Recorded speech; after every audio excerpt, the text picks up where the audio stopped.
Hello, my name is Keshwani. That's Keshwani, Keshwani.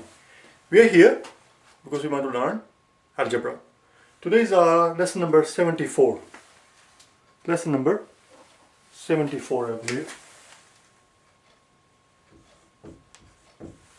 We are in the process of learning how to multiply algebraic expressions.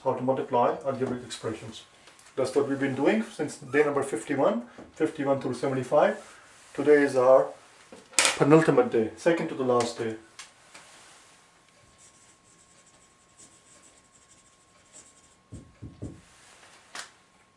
P-E-N and then ultimate. Penultimate is pronounced, not penultimate, it's pronounced penultimate, which simply means second to the last day.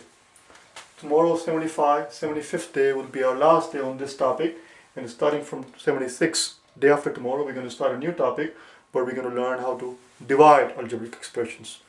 Which day did we learn the word penultimate? I have used it many a times, and we have learned it. I know that for a fact because I have checked it many times. Day number 11.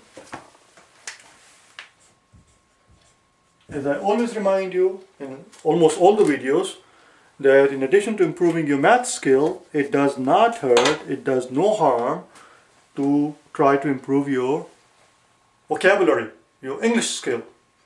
And if you're interested in improving your vocabulary, which is what I am interested in improving my English, I'm interested in improving my vocabulary, which I do almost every day. Whenever I get the opportunity to learn a new word, I try to learn it. And if you're interested in improving your vocabulary, especially if you're going to sit for SAT, GRE, GMAT or TOEFL for any of this exam, it is vital, it is important, it is imperative, it is crucial that you have a decent vocabulary. And therefore, just like you're watching right now algebra video, I have also made videos on vocabulary. Just type in KeshwaniPrep-vocab-day 11, that's what 11 is here for parenthesis, and you will learn it was penultimate, which simply means second to the last.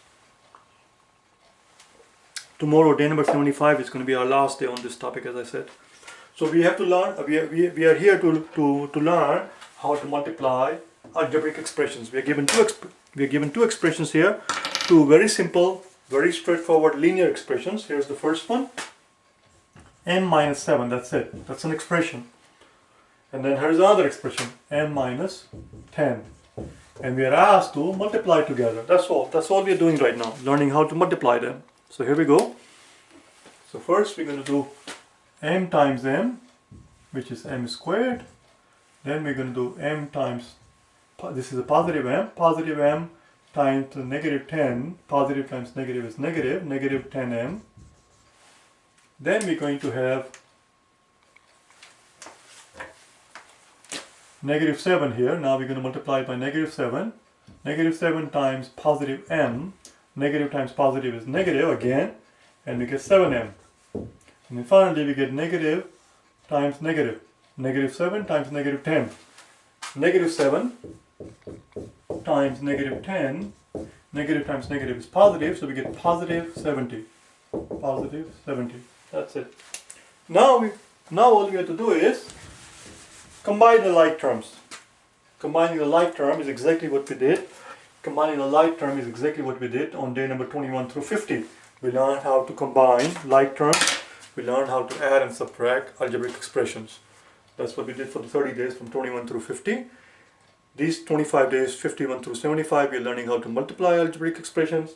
In the next 25 days, we're going to learn how to divide algebraic expressions.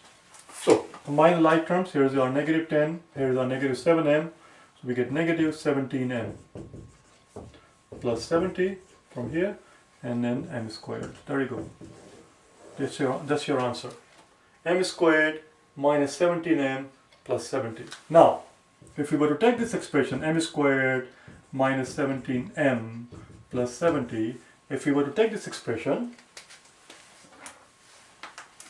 if we were to set this expression right here, this is an expression, this is not an equation, this is an expression. If we were to set this expression equal to 0, then what we have here, what arises here is what is known as a quadratic equation. This is a quadratic equation written in its standard form. This is a quadratic equation written in its standard form. And if you do not know what the hell I'm talking about, if you do not know what I'm talking about, it simply means that you have not watched all the videos in their proper sequence.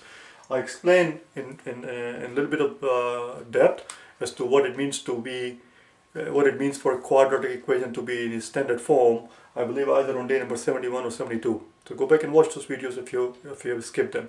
Do not skip around. The idea is, if you want to learn the algebra properly, do not skip around. Do not cut corners. Skipping around is what is akin to cutting corners. If you want to do a decent job of something, you have to put in the time. Make sure you watch all the videos in their proper sequence without skipping anything, and make sure that you do every single problem along with me. That's how you're going to learn it. So that's the end of the problem for today. That also happens to be the end of my sermon. Amen. I will see you tomorrow on day number 75. Okay? Thanks. Bye.